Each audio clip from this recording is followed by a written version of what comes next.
नमस्कार, मैं सुमित स्वर्णकार आपका स्वागत करता हूं ट्रू एंड फेयर में। दोस्तों, आज की जो हम टॉपिक लेकर आए हैं वो बहुत ज़्यादा इंपॉर्टेंट है। अगर आप एक जीएसटी में रजिस्टर्ड बिजनेस वाले हो या फिर अगर आप एक बिजनेस वाले हो और आपने अगर जीएसटी में रजिस्ट्रेशन नहीं भी लिया है तो भी ये वीडियो आपके लिए बहुत यूज़फुल होने वाली है। क्या आपको लगता है कि जब हम जीएसटी में आ जाते हैं उसके बाद हमने जो भी डिटेल सरकार को दी उसकी जाँच कौन करेगा, जाँच कितने प्रकार से होगी, क्या क्या अधिकार है सरकार के पास, तो उसी चीज़ के ऊपर आज हम चर्चा करने वाले हैं कि अगर आपका जीएसटी बिजनेस है, मेरा कहने का मतलब यह है कि अगर आपका एक बिजनेस है जो जीएसटी में रजिस्टर्ड है, उस पर्टिकुलर केस में आपने जो भी डिटेल दी है, जो भी रिटर्न आपने फाइल किया है, उसका असेसमेंट कौन करेगा, उसका असेसमेंट कितने प्रकार से होते हैं, कैसे होगा, वो सारा हम डिस्कस करने वाले हैं। तो ओवरऑल इन शॉर्ट हमारा आज का जो टॉपिक है वो है आपका असेसमेंट अंडर जीएसटी। तो चलिए स्टार्ट करते हैं। एंड यस, हर बार की तरह फिर से आपसे एक छोटी सी रिक्वेस्ट, वीडियो को आखिर तक देखिएगा, आपको बहुत कुछ सीखने मिलेगा। चलिए स्टार्ट करते हैं। देखिए, जब हम बात करते हैं असेसमेंट की तो सबसे पहले हमको ये जानना है कि हमारा जो CGST एक्ट है उस एक्ट में चैप्टर 12 में इसके बारे में प्रोविज़न दिए गए हैं और वो प्रोविज़न है आपके सेक्शन 59 से 64 तक। हमारा जो भी असेसमेंट होगा वो इन्हीं सेक्शंस के आधार पे होगा, इसके अलावा और कुछ नहीं होगा।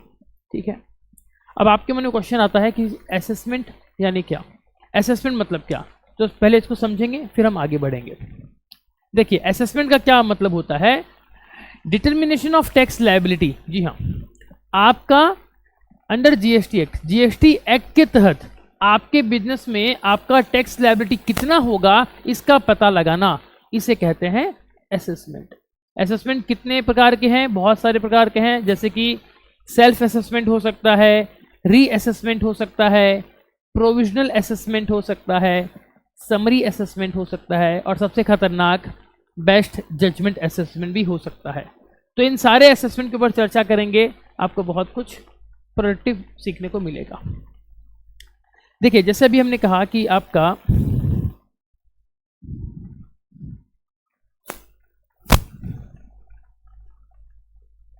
जीएसटी में जो असेसमेंट के प्रोविजंस हैं वो हमारे 59 से लेकर 64 के बीच में है। तो एक बार हम उसका एक क्विक रिकैप ले लेते हैं कि कौन सा सेक्शन क्या कहता है, कौन सा सेक्शन क्या कहता है। सबसे पहले बात करेंगे सेक्शन 59 की, जो डील करता है सेल्फ असेसमेंट के बारे में।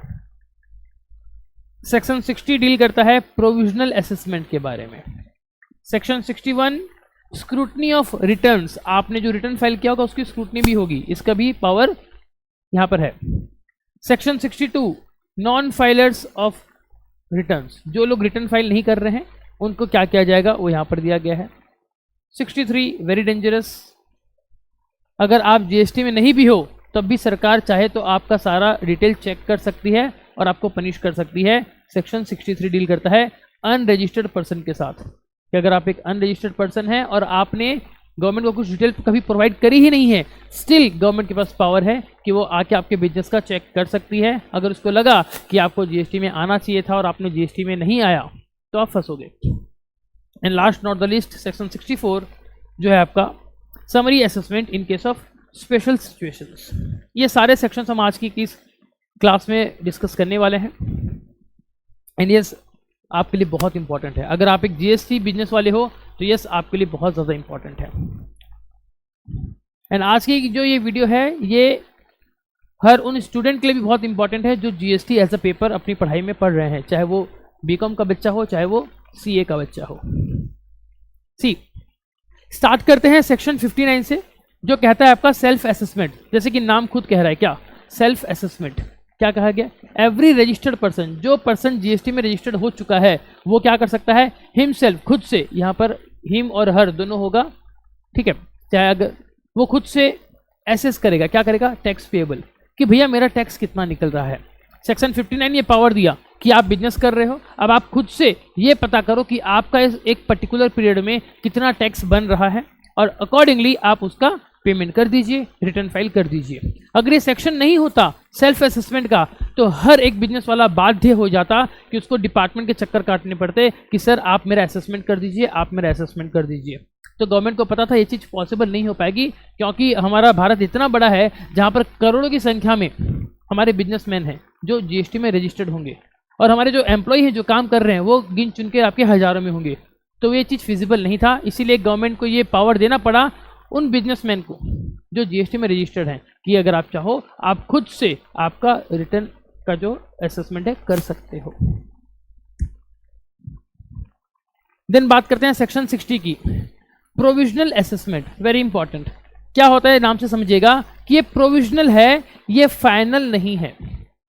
ये जो असेसमेंट है ये प्रोविजनल है, फाइनल नहीं है। कब इसको यूज किया जाएगा? देखिए क्या होता है, कभी कभी जो बिजनेसमैन है यानी कि जो जीएसटी में रजिस्टर्ड है वो कंफ्यूज हो जाता है कि जो मैं सप्लाई कर रहा हूँ उसकी वैल्यू हमको कितनी लेनी है, या फिर मैं जो पर्टिकुलर आइटम बेच रहा हूँ उसके ऊपर जीएसटी का रेट कितना लगेगा, 5% लगेगा, 12 लगेगा, 18 लगेगा, उसको पता नहीं, कंफ्यूजन है। तो उस केस में वो क्या करेगा, वो इस सेक्शन की हेल्प लेगा जो है आपका प्रोविजनल असेसमेंट। क्या है देखिए, कभी कभी हो सकता है जो टैक्सेबल पर्सन है उसको समझ में नहीं आ रहा, क्या समझ में नहीं आ रहा कि वो जो गुड्स और सर्विसेज का सप्लाई कर रहा है उसकी वैल्यू क्या होगी, उसको कंफ्यूजन है। साथ ही साथ उसको ये भी कंफ्यूजन हो सकता है कि हम रेट क्या लगाएं, 5% जीएसटी लगाएंगे या 28% जीएसटी लगाएंगे, या एज अ केस में भी कंफ्यूज है बेचारा, क्या करे। अगर रिटर्न फाइल ना करे तो डिपार्टमेंट उसकी बैंड बजा देगा कि आपने रिटर्न फाइल नहीं किया, आपके ऊपर पेनल्टी लगाएंगे, लेट फी लगाएंगे, इंटरेस्ट लगाएंगे, इवन बड़ा अमाउंट रहा तो आपको जेल भी ले जाएंगे। तो बेचारा क्या करे, मरता क्या ना करता। तो गवर्नमेंट को पता था कि यस ये दिक्कतें भी आ सकती हैं, तो इसीलिए गवर्नमेंट ने एक प्रोविजन डाल दिया, प्रोविजनल असेसमेंट। जब कभी भी आपको कंफ्यूजन हो आप इस सेक्शन की हेल्प ले सकते हो, और आपका जो असेसमेंट है वो टेम्पररी बेसिस पे एक बार करवा सकते हो, उसके ऊपर जो टैक्स बनता है वो पे कर देना, बाद में भविष्य में जो एक स्पेसिफाइड टाइम है उसके अंदर उसको कंप्लीट किया जाएगा, और उस समय आपका जो बैलेंस पेमेंट होगा वो आपको पेमेंट करना होगा। तो इससे क्या है, पेनल्टी से बच जाओगे। देखिए, तो कभी अगर ऐसा सिचुएशन आया तो आपको करना क्या है, आपको इलेक्ट्रॉनिकली एक एप्लीकेशन फाइल करना है। इलेक्ट्रॉनिकली मतलब कैसे करोगे, through common portal. Common portal मतलब आपको पता है क्या, gst.gov.in, ये हमारा जीएसटी का कॉमन पोर्टल है। तो जो रजिस्टर्ड पर्सन है वो क्या करेगा, इस पे लॉगिन करेगा, लॉगिन करके एक एप्लीकेशन डाल देगा प्रोविजनल असेसमेंट के लिए। जब वो एप्लीकेशन डालेगा साथ में क्या बताएगा, वो रीजन बताएगा कि वो क्यों प्रोविजनली बेसिस पे टैक्स पे करना चाहता है, एंड साथ ही साथ अगर उसके पास कुछ सपोर्टिंग डॉक्यूमेंट्स है तो वो भी वो साथ में सबमिट करेगा। इसके बाद क्या होगा, जब उसने एप्लीकेशन फाइल कर दिया वो एप्लीकेशन चले जाएगा किसके पास, प्रॉपर ऑफिसर के पास। प्रॉपर ऑफिसर के पास जब एप्लीकेशन आएगा तो वो क्या करेगा, वो एक नोटिस इशू करेगा किसको, उस पर्सन को जिसने एप्लीकेशन दिया है, और वो उससे कुछ एडिशनल डिटेल्स मांगेगा कि भैया हमारे पास आपका प्रोविजनल असेसमेंट का रिक्वेस्ट आया, जब हमने आपके केस को स्टडी किया हमको कुछ चीज़ें मिसिंग लगी, तो काइंडली अब आप हमको वो चीज़ें बताइए, तब हम उन चीज़ को कंक्लूड करेंगे, कंसीडर करेंगे, और फिर आपको बताएंगे कि प्रोविजनल बेसिस पे आपको क्या देना चाहिए। ठीक है, ये नोटिस आने के बाद अब टैक्स पेयर की ड्यूटी क्या बन जाएगी, उसकी ड्यूटी बन जाएगी कि उसको एक रिप्लाई फाइल करना है। और अगर ऑफिसर को, प्रॉपर ऑफिसर को लगा कि उसको अपीयर इन पर्सन मतलब पर्सनली उसको आके हमसे बात करनी चाहिए, और अगर ऐसे ऑफिसर ने कह दिया तो यस उस टैक्स पेयर को पर्सनली भी जाके बात करनी पड़ेगी उस ऑफिसर के साथ। बहुत बार क्या होता है कि कुछ ऐसे सिचुएशन आ जाते हैं जहां पर आप रिटर्न में उसका रिप्लाई ढंग से नहीं दे पाते। वो सिचुएशन जब आप फेस टू फेस बात करोगे प्रॉपर ऑफिसर के साथ तब आप उसको एक्सप्लेन कर पाओगे अच्छे से। तो इसीलिए अगर ऑफिसर को ऐसा लगा कि नहीं भैया आपको तो आना पड़ेगा और इस बात को समझाना पड़ेगा, तो यस आपको जाना भी पड़ सकता है। फिर क्या होगा, जिस दिन आपने रिक्वेस्ट की थी, जी हाँ जिस दिन आपने रिक्वेस्ट की थी उसके 90 दिन के अंदर, यस उसके 90 दिन के अंदर क्या करेगा प्रॉपर ऑफिसर, ये आपको अलाउ कर देगा कि चलो भैया आप पेमेंट कर दो प्रोविजनल बेसिस पे 90 दिन। यस ये जरूरी है, क्योंकि अगर ये 90 डेज का अगर प्रोविजन नहीं होता ना तो क्या होता, आप एप्लीकेशन डाल के छोड़ देते और इधर ऑफिसर क्या बोलता, भाई मैं तो दूसरे काम में बहुत बिजी हूँ, आप आपका केस एक बार होल्डिंग रखते हैं, या फिर वो आपको अननेसेसरी डिले करता। यहाँ आपका काम अटका पड़ा है, आपका करोड़ों का नुकसान हो सकता है।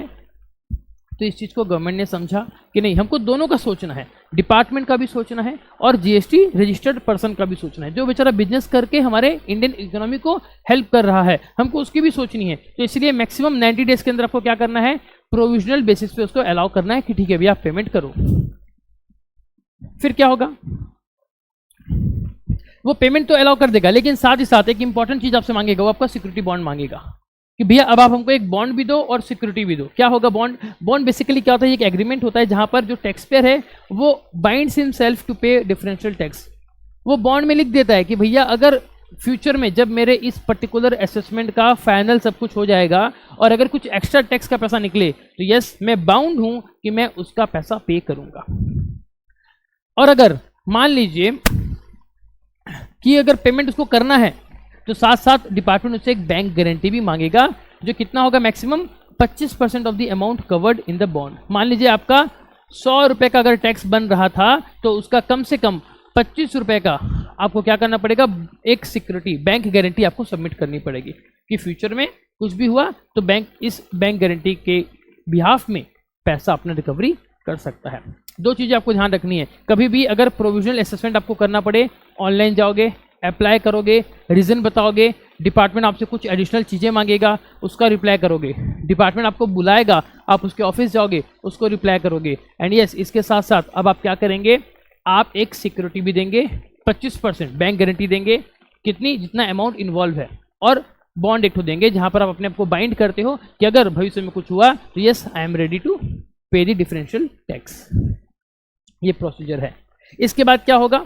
अब होगा आपका फाइनलाइजेशन। जो आपने टेम्पररी एक असेसमेंट कर दिया था, अब वो फाइनल कैसे कंप्लीट होगा जरा उसके ऊपर हम चर्चा करते हैं। देखिए क्या होगा, सबसे पहले the date of provisional assessment, जिस तारीख को आपको अलाउ कर दिया गया कि भैया आप प्रोविजनल बेसिस पे असेसमेंट कर सकते हो, उस तारीख से विद इन 6 मंथ, 6 महीने के अंदर आपको क्या करना है? फाइनल असेसमेंट ऑर्डर पास करना है। जी हाँ, फर्स्ट आपको 90 डेज का समय मिला था, उसके बाद अब आपको 6 महीने का समय मिल रहा है। इस 6 महीने के अंदर उसका फाइनल असेसमेंट हो जाना चाहिए, ठीक है। लेकिन कुछ सिचुएशन सरकार को ऐसा फील हुआ कि अभी हमारा जीएसटी जो है वो नया नया है, बहुत सारी उसमें एम्बिग्युइटी रहेंगी, बहुत सारी इसमें कन्फ्यूजन रहेगा, तो हो सकता है कि वो चीज़ प्रोविजनल जो है वो फाइनल जल्दी ना हो सके।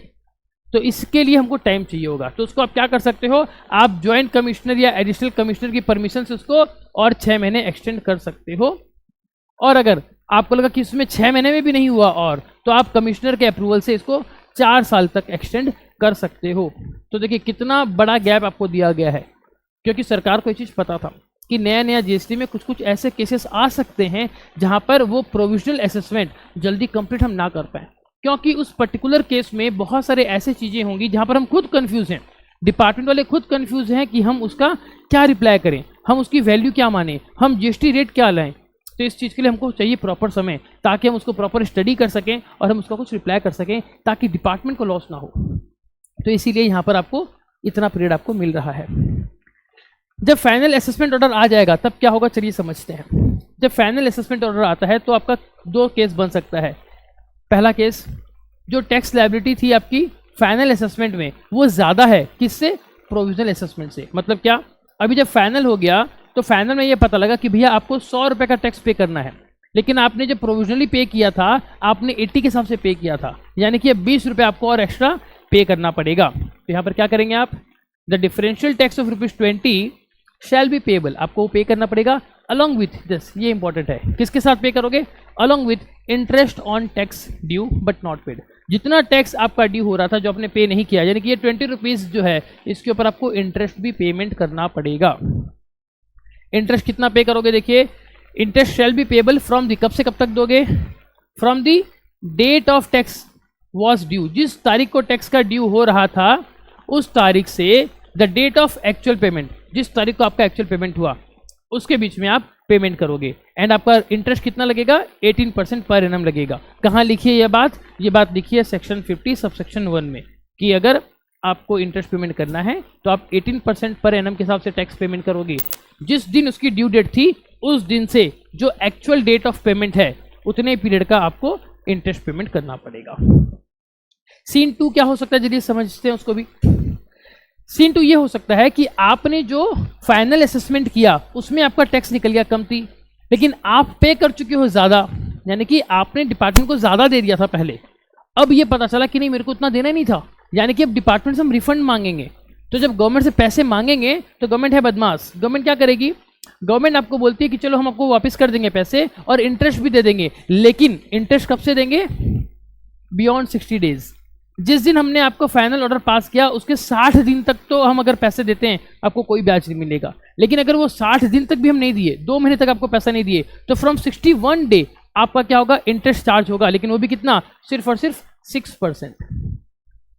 और अगर आपको ये रिफंड मिल रहा है किसी कोर्ट के आदेश से या किसी ट्रिब्यूनल के आदेश से, तो ये इंटरेस्ट बढ़कर हो जाएगा आपका 9%।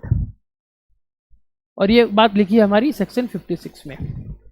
चीज को समझिएगा, अगर आपने लेट करी तो गवर्नमेंट आपसे लेगी 18%, 18%। लेकिन अगर गवर्नमेंट की तरफ से लेट हो रहा है तो गवर्नमेंट पहले 2 महीने का अपना रिलैक्स पीरियड लेगी कि भैया हम आपको कुछ नहीं देने वाले। 2 महीने में भी अगर आपको पैसे ना मिले तो आपको 6% का सिर्फ इंटरेस्ट मिलेगा, मामूली पैसा। और अगर ये रिफंड आपको किसी कोर्ट के आदेश से मिल रहा है तो 9% तक मैक्सिमम जाएगा। तो गवर्नमेंट का फायदा है यहाँ पर। फिर जब आपका फाइनल असेसमेंट हो जाएगा, इसके बाद क्या होगा, अब आप याद कीजिए, जब आपने प्रोविजनल असेसमेंट डाला था तब आपने क्या दिया था, एक आपने सिक्योरिटी बैंक गारंटी दी थी, तब उसको वापस भी मांगोगे। तो उस चीज़ के लिए क्या करोगे, जब आपका फाइनल असेसमेंट हो जाए तब आप एक एप्लीकेशन दोगे, क्या कि भैया हमारा जो सिक्योरिटी आप रखे हो, जो बैंक गारंटी, उसको वापस दे दो। और विद इन 7 वर्किंग डेज, 7 दिन के भीतर प्रॉपर ऑफिसर क्या करेगा, पहले इंश्योर कर लेगा कि जितना टैक्स आना चाहिए था वो सारा टैक्स आ गया है। और अगर आ गया है तो वो प्रॉपर ऑफिसर आपका जो सिक्योरिटी है उसको रिलीज कर देगा। तो ये था आपका प्रोविजनल असेसमेंट। चलिए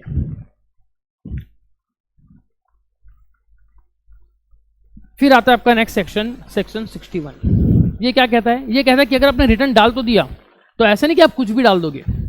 आप ये मत सोचना कि हम सरकार को कुछ भी हम डेटा दे देंगे और सरकार उसको मान लेगी। कुछ बच्चे होते हैं जो एग्जाम में ऐसे करते हैं, जब उनको आंसर शीट मिलती है तो वे लोग कुछ भी आंसर लिख देते हैं और सोचते हैं कि चलो कोई बात नहीं, हो गया, हमको आंसर लिखना था, हम कुछ भी लिख दिए। लेकिन अगर कोई अच्छा एग्जामिनर जब उस पेपर को पकड़े, उसको रीड करे, तो उसको फिर मार्क्स भी कम मिलते हैं और पनिशमेंट भी मिलती है। तो बस वही चीज़ है कि गवर्नमेंट भी यहाँ पर अब क्या करेगी, अगर आपने कोई रिटर्न डाल दिया है तो उस रिटर्न को वो स्क्रूटनी करेगी, चेक करेगी कि सही किया कि नहीं किया। देखिए सेक्शन 61 क्या कहता है, सेक्शन 61 कहता है स्क्रूटनी ऑफ रिटर्न के बारे में, कि अगर आपने रिटर्न डाला है तो हम उसका चेकिंग करेंगे। क्या होता है, देखिए जो टैक्स पेयर है ना, वो GST return time to time file करता है। जीएसटीआर 1 फाइल करता है, 3B फाइल करता है, हर महीने फाइल करता है, ठीक है। तो जो फाइल करता है ना, उसमें ध्यान रखिएगा एक चीज, क्या कि उसके द्वारा फाइल किया गया जो जीएसटी रिटर्न है, दैट मे बी सिलेक्टेड, उसको हम सिलेक्ट कर सकते हैं। किस चीज के लिए सिलेक्ट कर सकते हैं, for scrutiny. May be, yes, वो कंपलसरी उसका ही रिटर्न चेकिंग के लिए होगा, ये जरूरी नहीं है। यस, सिस्टम ऑटोमेटिक निकालेगा आपका, भैया ये रिटर्न चेक कर लो, ठीक है। कंपलसरीली सबका एक एक रिटर्न चेक नहीं होने वाला, क्योंकि वो फिजिबल नहीं भी है, ठीक है। तो मे बी सिलेक्टेड आपका आ सकता है नंबर, किस चीज के लिए, to verify the correctness of return. आपने जो रिटर्न फाइल किया है वो कितना करेक्ट है, उसको वेरीफाई करने के लिए हम आपके रिटर्न का स्क्रूटनी करेंगे। जो रिटर्न आपने फाइल किया, क्या फाइल करोगे आप, जीएसटीआर 1 फाइल करोगे, 3B फाइल करोगे, जीएसटीआर 7 भी फाइल कर सकते हो, एज द केस में भी। तो उस केस में क्या होगा, जो प्रॉपर ऑफिसर रहेगा वो स्क्रूटनी करेगा। किस बेसिस पे करेगा, with reference to the details available with him. उसके पास जो भी डेटा है उसके बेसिस पे वो आपका चेकिंग करेगा। उसके पास क्या होगा फिर, जब वो चेकिंग करेगा और मान लीजिए कोई भी डिस्क्रिपेंसी उसको नहीं मिली, तो कोई दिक्कत ही नहीं, कोई एक्शन नहीं लिया जाएगा। लेकिन जब प्रॉपर ऑफिसर ने आपके द्वारा फाइल किया गया रिटर्न का जब स्क्रूटनी किया, उसको कुछ गड़बड़ मिली, अगर गड़बड़ मिली तो सबसे पहला उसकी ड्यूटी क्या बनता है कि वो आपको इंटीमेट करे, सुनिए मिस्टर सो एंड सो, हमने जब आपका स्क्रूटनी किया रिटर्न का, हमको ये गलतियां मिली हैं, आप भी देख लो क्या ये सही है, इसका रिप्लाई भी दे दो। हो सकता है शायद मैं उस चीज़ को ना समझ पा रहा हूँ, आप समझ जाओगे, तो उस चीज़ को बता दो, ठीक है। तो ऑफिसर क्या करता है, देखिए यहाँ पर इस चीज़ को समझिएगा, इस चीज़ को समझिए। ऑफिसर को जब लगा कि भैया आपके द्वारा दिया गया रिटर्न में कुछ गड़बड़ है, तो वो क्या कर रहा है, वो सबसे पहले आपको एक नोटिस दे रहा है। क्या कर रहा है, इशू नोटिसेस। वो नोटिस इशू कर रहा है, क्या चीज़ का, इन्फॉर्म करता है, किस चीज़ की, डिस्क्रिपेंसी की, कि भैया ये सब गड़बड़ है आपके रिटर्न में। और क्या करता है, अगर कुछ डिस्क्रिपेंसी निकल गई तो बोलता है कि भैया आप उसका टैक्स पे कर दो, उसके ऊपर का इंटरेस्ट भी पे कर दो, ऐसा वो भेजता है। उसके बाद टैक्स पेयर क्या करेगा, टैक्स पेयर के पास 2 ऑप्शन है भैया, या तो जो उसने डिमांड मांगी वो सही है, उसको एडमिट कर लो, पेमेंट कर दो, बात को खत्म करो, लेकिन अगर टैक्स पेयर को ये लग रहा है कि नहीं, डिपार्टमेंट ने कुछ गलत इंटरप्रेट किया है, जबकि मेरा ये पैसा बनना ही नहीं चाहिए, यहाँ डिपार्टमेंट की तरफ से जो स्क्रूटनी का जो मेरे पास एक आया है डिटेल कि उन्होंने मेरे रिटर्न को स्क्रूटनी किया और उनको ये डिस्क्रिपेंसी मिली, वो एक्चुअल में डिस्क्रिपेंसी है ही नहीं। अगर आपको ऐसे लग रहा है तो आप उसको रिप्लाई दे सकते हो। तो क्या कर सकता है टैक्स पेयर? फर्स्ट ऑप्शन, या तो एक्सेप्ट कर सकता है उस डिस्क्रिपेंसी को और पेमेंट कर देगा, या फिर क्या करेगा, फर्निश एक्सप्लेनेशन, वो उसका एक्सप्लेनेशन देगा कि भैया हम इसको एक्सेप्टेंस नहीं कर रहे हैं, क्यों नहीं कर रहे हैं, ये इसके कारण है। आपके पास ये राइट है, और ये सारा कारनामा जो आप करते हो ये करने का समय आपके पास है सिर्फ 30 डेज। ऑफिसर ने टैक्स पेयर को दिया एक नोटिस और उसके 30 दिन के भीतर टैक्स पेयर को वापस उसका रिप्लाई देना है या फिर पेमेंट करना है। 30 डेज आपके पास समय है। इसके बाद क्या होगा देखिए,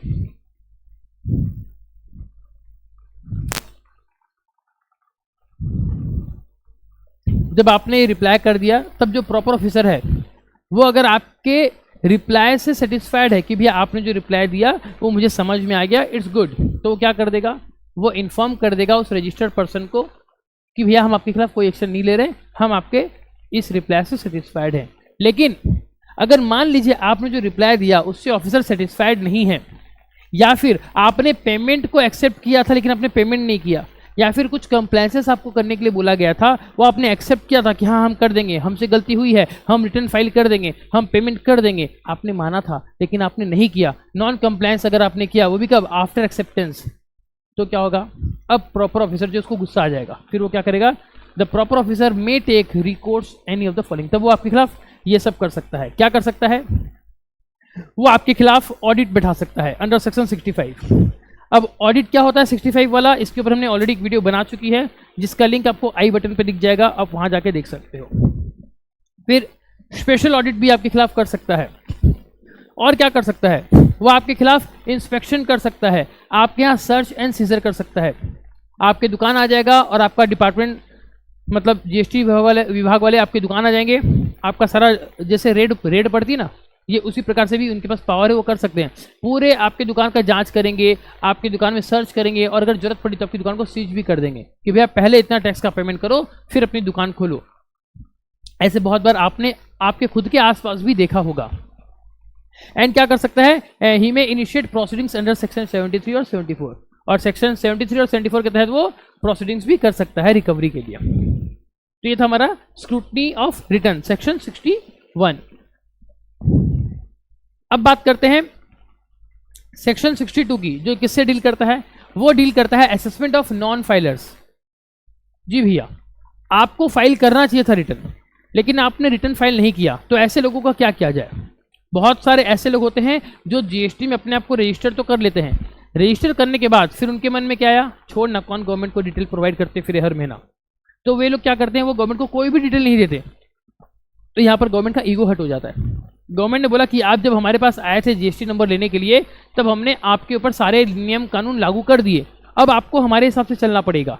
अगर हमने हमारे जीएसटी एक्ट में बोल दिया है कि आपको रिटर्न फाइल करना पड़ेगा, मीन्स आपको करना पड़ेगा, तब आप उससे बच नहीं सकते। लेकिन अगर आपने बचना चाहा, आप रिटर्न ही फाइल नहीं कर रहे हो, आपके मन में क्या मेंटालिटी आई कि जब हम रिटर्न फाइल करेंगे तो गड़बड़ होगी, हम रिटर्न फाइल ही नहीं करते तो सरकार को उस गलती का पता ही नहीं चलेगा, और अगर पता ही नहीं चलेगा तो सरकार हमारे खिलाफ कोई एक्शन नहीं लेगी। ये आपकी गलतफहमी है, क्योंकि उस चीज के लिए क्या है आपका सेक्शन 62। ये सेक्शन ये पावर दे रहा है कि अगर कोई रिटर्न फाइल ना भी करे, उसको खुद से करना चाहिए था लेकिन वो नहीं किया, अब डिपार्टमेंट आप जाओ और उसका सब असेसमेंट करके आओ।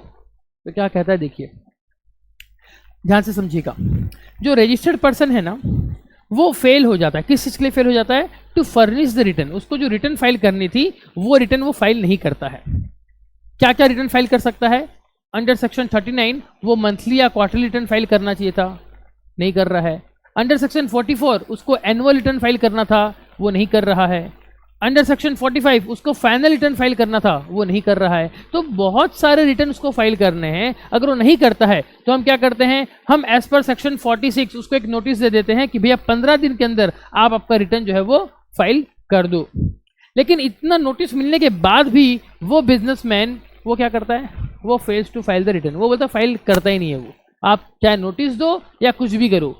तो जब ऐसे हो जाता है ना तो क्या होगा मालूम, तब डिपार्टमेंट का ईगो बहुत ज़्यादा हर्ट होता है कि भैया एक तो आप गलती किए, हमने आपको चेतावनी भी दी कि रिटर्न फाइल कर दो, उसको भी आपने अनदेखा कर दिया, तो भैया आप सुन लो मेरी बात, अब जो होगा, अब हम जो बोलेंगे वही होगा। अब हम करेंगे आपका बेस्ट जजमेंट। याद रखिएगा, ये स्थिति कभी भी मत आने दीजिएगा आपके बिजनेस में। अगर आ गई तो भैया आपके ऊपर बहुत लंबा चौड़ा टैक्स लगेगा। बेस्ट जजमेंट असेसमेंट, तब डिपार्टमेंट क्या इनिशिएट लेगा आपके खिलाफ?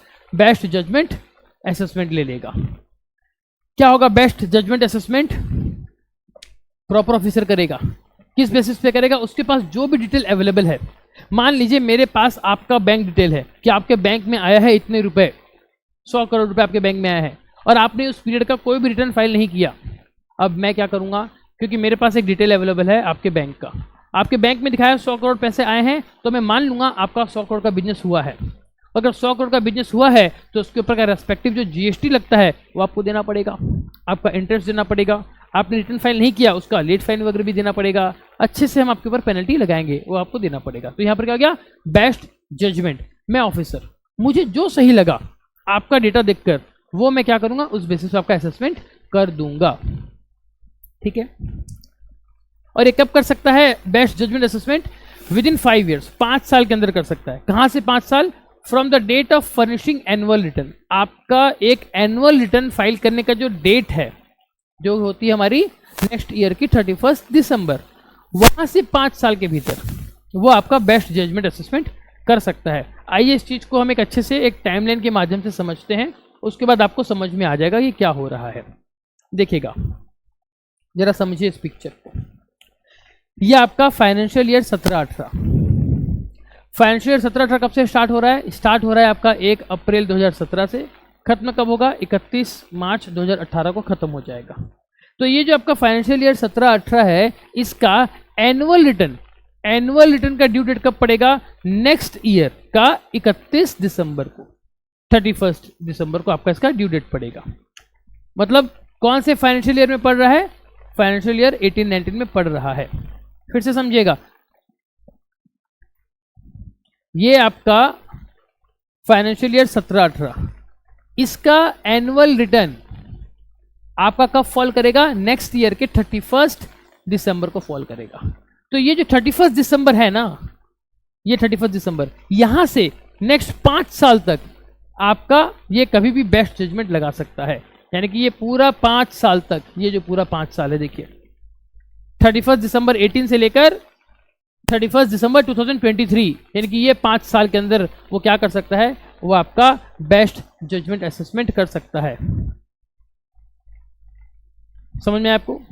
अब जिस दिन उसने बेस्ट जजमेंट असेसमेंट कर दिया आपका, उसके 30 दिन के अंदर, 30 डेज के अंदर आपको क्या करना है? उसके 30 दिन के अंदर जो रजिस्टर्ड पर्सन है उसको फाइल कर देना है अपना रिटर्न। अगर उसने रिटर्न फाइल कर दिया जिस दिन बेस्ट जजमेंट असेसमेंट आपका हुआ, उसके 30 दिन के अंदर, 30 डेज के अंदर अगर आपने आपका रिटर्न फाइल कर दिया, तो क्या माना जाएगा? जो असेसमेंट ऑर्डर है वो आपका विड्रॉ हो गया, ऐसा डीम्ड टू बी विड्रॉन मान लिया जाएगा कि हाँ भैया वो विड्रॉ हो गया। हमने बोला था आपको ऐसे करने के लिए, आपने कर दिया, चलो भैया हम इतने में भी खुश हैं, अब आपके खिलाफ और कुछ नहीं करेंगे, ऐसा मान लिया जाएगा।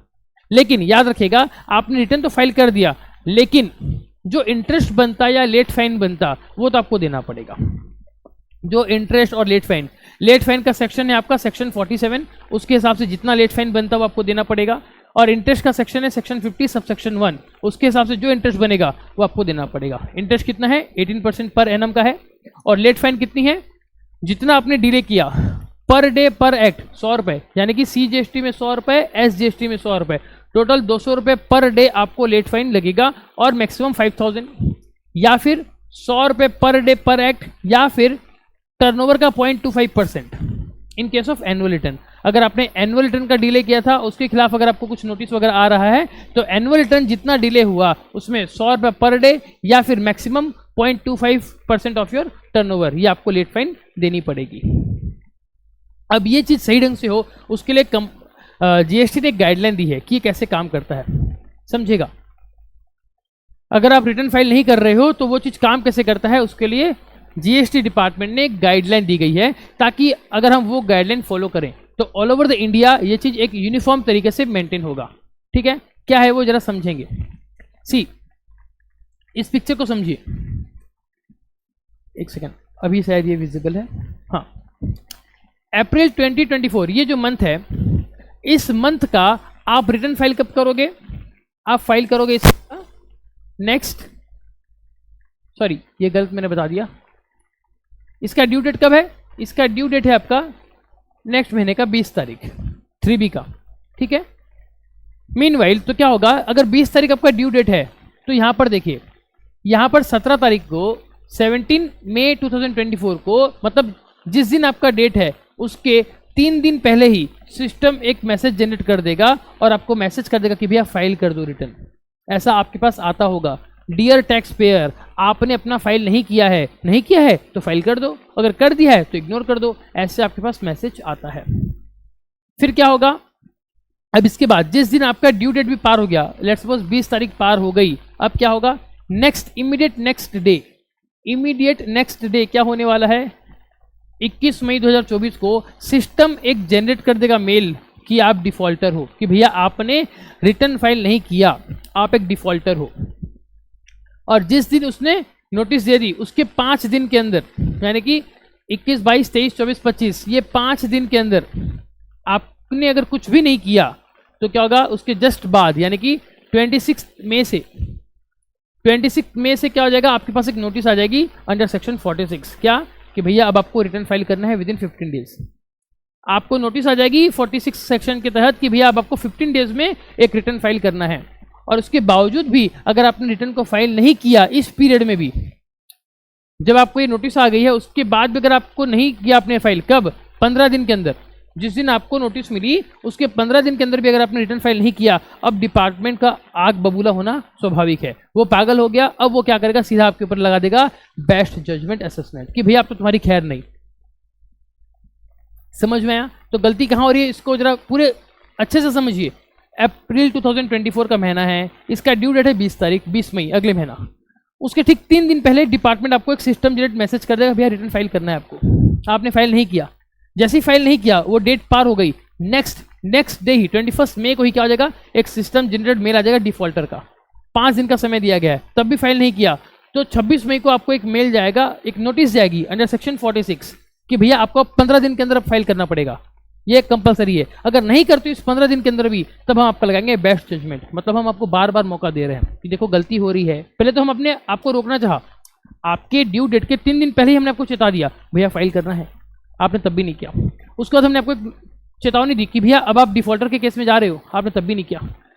हमने आपको एक नोटिस दी भैया 15 दिन में तो कर दो, आपने वो भी नहीं किया। तो डिपार्टमेंट क्या आपका नौकर है, बार बार आपको ऐसे रिक्वेस्ट करेगा, डिपार्टमेंट का ईगो हर्ट हो गया। अब उसको लगता है कि भैया आप तो तेरी अच्छे से बजानी पड़ेगी बेस्ट जजमेंट असेसमेंट। फिर क्या होगा, जब वो बेस्ट जजमेंट असेसमेंट लगा देगा आपके ऊपर, तो डिफॉल्टर जो है उसको रिटर्न फाइल करना पड़ेगा 30 दिन के अंदर। आपका बेस्ट जजमेंट असेसमेंट लगने के 30 दिन के अंदर आपको क्या करना पड़ेगा, आपको रिटर्न फाइल करना पड़ेगा। तो देखिए अगर आपने रिटर्न फाइल कर दिया तो क्या होगा, बेस्ट जजमेंट असेसमेंट जो है मान लिया जाएगा कि वो विड्रॉ हो गया। अगर आपने बेस्ट जजमेंट असेसमेंट ऑर्डर मिलने के बाद 30 दिन के अंदर रिटर्न फाइल कर दिया तो यस मान लिया जाएगा कि आपका जो असेसमेंट है वो विड्रॉ हो गया। लेकिन उसके बावजूद भी अगर आपने रिटर्न फाइल नहीं किया तो फिर क्या होगा, अब तो डिपार्टमेंट आपकी खैर नहीं। अब डिपार्टमेंट क्या करेगा, इनिशिएशन कर देगा, क्या, रिकवरी प्रोसीडिंग्स लगा देगा under section 78 and 79। Section 78 and 79 के आधार पे अब आपसे वो रिकवरी कर लेगा। एंड यस अब जरा ध्यान से सुनिए, अब यहाँ पर आपकी पूरी दुकान बंद हो सकती है, आपका बैंक अकाउंट, आपकी प्रॉपर्टी सब कुछ सीज हो सकती है। क्या होगा, इसी प्रोसेस के दौरान डिपार्टमेंट के पास एक पावर आ जाएगा, क्या, कि अंडर सेक्शन 83 आप उसका प्रोविजनल अटैचमेंट कर सकते हो उसकी प्रॉपर्टी का, and including bank account. Very very important, ध्यान दीजिएगा यहाँ पर, यह आपके मतलब की बात है। क्या होगा, और ऐसा केसेस में हुआ भी है, आपके बैंक में है 15 करोड़ रुपए और उसके बावजूद भी आपने अपना रिटर्न फाइल नहीं किया। डिपार्टमेंट ने क्या किया, डिपार्टमेंट अब आपका बैंक को फ्रीज कर देगा कि भैया प्रोविजनल बेसिस पे ये 15 करोड़ अब हम ब्लॉक कर देते हैं। अब आप पहले आपका रिटर्न फाइल करो, इंटरेस्ट वगैरह पेमेंट करो, उसके बाद हम आपके बैंक अकाउंट को ओपन करेंगे। इमेजिन कीजिए आप एक सुबह किसी पार्टी को पेमेंट कर रहे हो और आपका बैंक में पैसा भी है, लेकिन आपको एक मैसेज आता है your account has been freezed as per the order of GST department. आप कुछ नहीं कर सकते, आप कोर्ट में जाओगे झगड़ा करने के लिए कि सर ये तो हमारे संविधान के खिलाफ है, मेरे राइट के खिलाफ है कि मेरा बैंक अकाउंट मुझे फ्रीज कर दिया जा रहा है बिना मेरे परमिशन के, तो याद रखिएगा वहाँ पर सेक्शन 83 जीएसटी एक्ट जो है उसने पावर दिया प्रॉपर ऑफिसर को। ये प्रॉपर ऑफिसर ये बैंक को फ्रीज कब कर रहा है, वो भी एकदम एंड में जब आप उसकी अनसुनी कर दे रहे हो। उसने बार बार बोला था रिटर्न फाइल करो, रिटर्न फाइल करो, टैक्स पेमेंट करो, आपने उसकी अनसुनी करी, यानी कि यहाँ पर आपने डिपार्टमेंट के साथ साथ पूरे भारत को लॉस किया। पूरे भारत मतलब जो जीएसटी डिपार्टमेंट है उसके पैसे जो आ सकते थे आपसे, आपने वो नहीं दिया, मतलब सरकार को बहुत बुरा लग गया। तो भैया अब आपका बैंक फ्रीज कर देंगे, वहां से रिकवरी कर लेंगे, कैसे नहीं दोगे हम भी देखते हैं। तो बहुत डेंजर है, ये स्थिति तो आने ही मत देना। आज का जो वीडियो हम लेकर आए हैं सिर्फ इसीलिए लेकर आए हैं कि आपको पता चले कि अगर आपने नॉन कंप्लायंस किया तो कितना कुछ हो सकता है आपके साथ।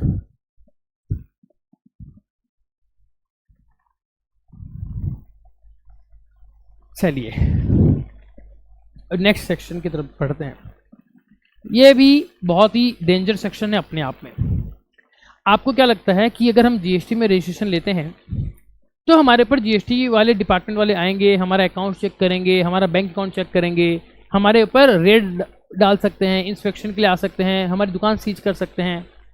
क्या हो कि अगर हम जीएसटी में घुसे ही ना, मतलब हम जीएसटी में रजिस्ट्रेशन ही नहीं लेते और हम अपना व्यापार खुलेआम करेंगे। मेरे बैंक में करोड़ों का लेन देन कर रहा हूं मैं, लेकिन जीएसटी रजिस्ट्रेशन नहीं ले रखा हूं, क्योंकि मुझे पता है अगर मैं जीएसटी में घुस गया ना तो इतने सारे कंप्लायंसेस होंगे, अगर इसको मैं फॉलो करने लग गया तो मैं धंधा नहीं कर पाऊंगा। या फिर अगर मैं कंप्लायंसेस किया तो जो आइटम मैं 100 में बेचता हूं अब उसको 128 में बेचना पड़ेगा, मतलब मार्केट में चीज़ महंगी जाएगी तो कस्टमर खरीदेगा नहीं। और मुझे क्या करना है, मुझे कस्टमर को ज़्यादा से ज़्यादा बेचना है ताकि मेरा पर्सनल फ़ायदा हो सके। तो सरकार बोलती है ऐसे लोगों के ऊपर भी नज़र रखनी पड़ेगी। तो ध्यान रखिए, ये चीज़ सुन लीजिए, अगर आपको पता है, ये चीज़ आपको पता है कि आपका बिजनेस कितने रुपए का हो रहा है, अगर आपका बिजनेस स्पेसिफाइड लिमिट से ज़्यादा का हो रहा है, फॉर एग्जांपल अगर आप उड़ीसा में हो, वहाँ पर जीएसटी की रजिस्ट्रेशन लिमिट है 40 लाख रुपए गुड्स के केस में, मतलब अगर आप कोई एक प्रोडक्ट का सेल परचेस कर रहे हो उस केस में 40 लाख रुपए तक अगर आपने किया सेल परचेस तो जीएसटी नंबर लेना इज़ नॉट मैंडेटरी। लेकिन अगर आपने 40 लाख से ज़्यादा का बिजनेस कर लिया है, इसके बावजूद भी आपने जीएसटी नंबर नहीं लिया है, तो yes there is a probability कि सरकार आपका भी आके असेसमेंट कर सकती है और जितना जो टैक्स बनेगा सब आपको देना पड़ेगा। सो बी अवेयर, ऐसे गलती ना करें। देखिए क्या है ये सेक्शन 63, ये है आपका असेसमेंट ऑफ अनरजिस्टर्ड पर्सन। अगर आप जीएसटी में नहीं भी हो तब भी उसके पास ये पावर है कि वह आके आपका छानबीन कर सकती है। क्या है ये देखिए, टैक्सेबल पर्सन मतलब वो पर्सन जिसको जीएसटी में आना चाहिए था, उसने फेल्स टू ऑब्टेन रजिस्ट्रेशन, उसने रजिस्ट्रेशन नहीं लिया, even though liable to do so, जबकि उसको ले लेना चाहिए था लेकिन उसने नहीं लिया क्योंकि उसको पता था एक और जीएसटी में घुसा मतलब कंप्लायंसेस बढ़ा, मतलब टैक्स बढ़ा। अब हम अपना पर्सनल प्रॉफिट करना चाहते हैं, हम जीएसटी में नहीं जाएंगे। यस, अगर ऐसा कुछ सिचुएशन है तो ये उन लोगों के लिए है। या फिर जो रजिस्टर्ड तो था लेकिन उसका रजिस्ट्रेशन जो वो कैंसिल कर दिया गया है अंडर सेक्शन 29 सबसेक्शन 2 के तहत। क्या है ये, कैंसिल करने के कुछ कारण हो सकते हैं, 5 कारण है। देखिए, अगर वो रजिस्टर्ड पर्सन है और रजिस्टर्ड पर्सन ने जीएसटी के एक्ट का या जीएसटी रूल्स के कुछ नियमों का उल्लंघन किया है और उस कारण हमने उसका जीएसटी कैंसिल कर दिया है।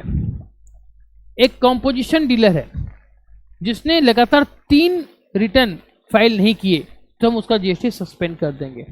अब अगर आपका जीएसटी सस्पेंड हो गया है तो इसका ये मतलब नहीं कि डिपार्टमेंट आपका स्क्रूटनी नहीं कर सकता, क्योंकि कितने लोगों को क्या लगता है कि चलो अच्छा हुआ जीएसटी अब हमारा सस्पेंड हो गया, अब तो हमारा जीएसटी एक्टिव भी नहीं है, अब हम धड़ल्ले से बिजनेस करेंगे और डबल बिजनेस करेंगे, सारा का सारा करोड़ों रुपए का बिजनेस करेंगे।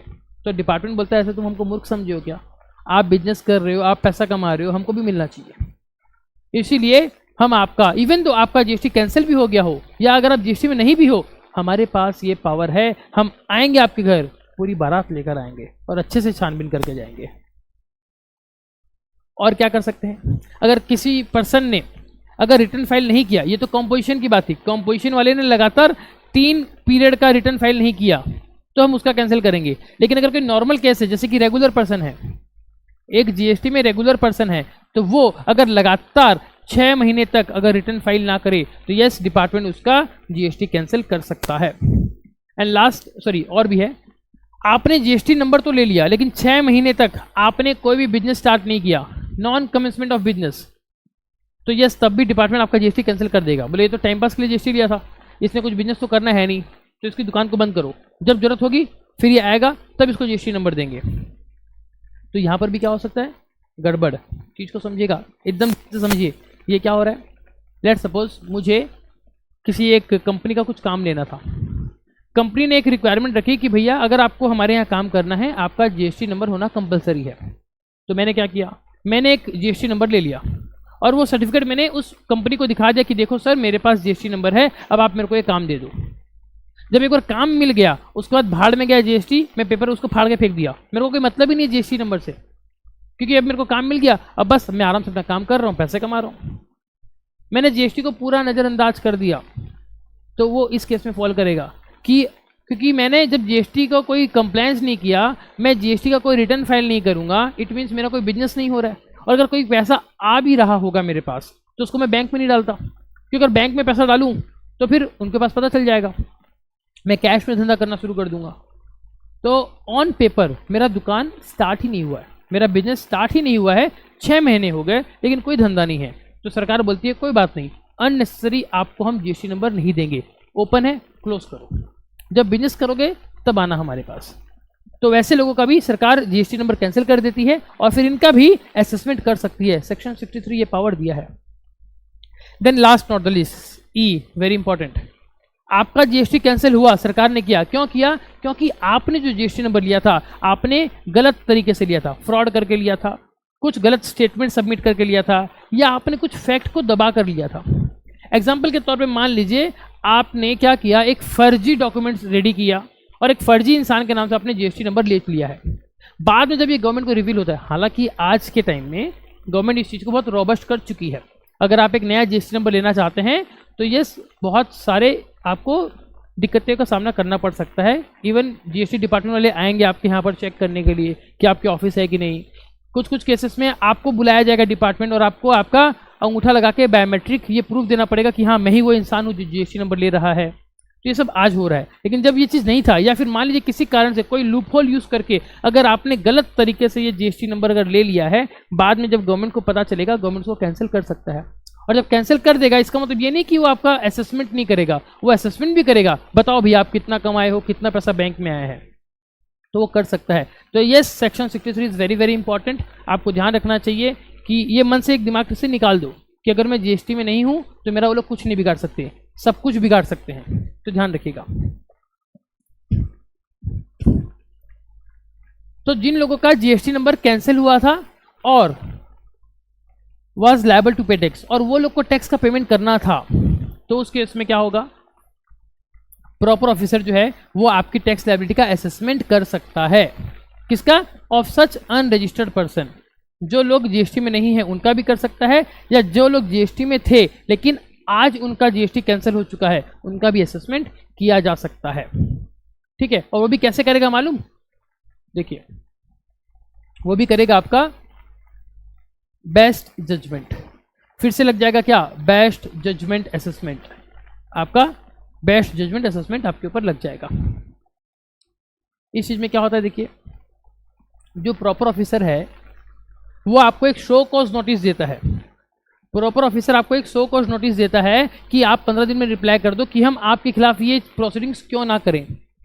तो उसके बाद क्या होगा, जो टैक्सेबल पर्सन है वो रिप्लाई देता है, उसके रिप्लाई के बाद अगर ऑफिसर को लगे कि सब कुछ ठीक है तब तो कोई दिक्कत नहीं, लेकिन लगे कि कुछ गड़बड़ है तो फिर वो क्या करेगा, वो एक असेसमेंट ऑर्डर पास कर देगा। टाइम लिमिट यहाँ भी वही है 5 साल, आपका एनुअल रिटर्न का जो ड्यू डेट है उससे 5 साल तक कभी भी आपको ये दे सकता है बेस्ट जजमेंट असेसमेंट। तो ये कहानी थी आपकी सेक्शन 63 की, जो ये राइट देता है डिपार्टमेंट को कि अगर आप एक जीएसटी में नॉन रजिस्टर्ड पर्सन भी हो या आपका जीएसटी नंबर कैंसिल भी हो चुका है तब भी आपका असेसमेंट किया जा सकता है। डिपार्टमेंट वाले आएंगे आपसे, आपका bank detail, cell book, purchase book मांगेंगे, आपको देना पड़ेगा, आप मना नहीं कर सकते। And last not the list, आते हैं हमारे आज के इस लास्ट टॉपिक के ऊपर जो है आपका सेक्शन 64 समरी असेसमेंट।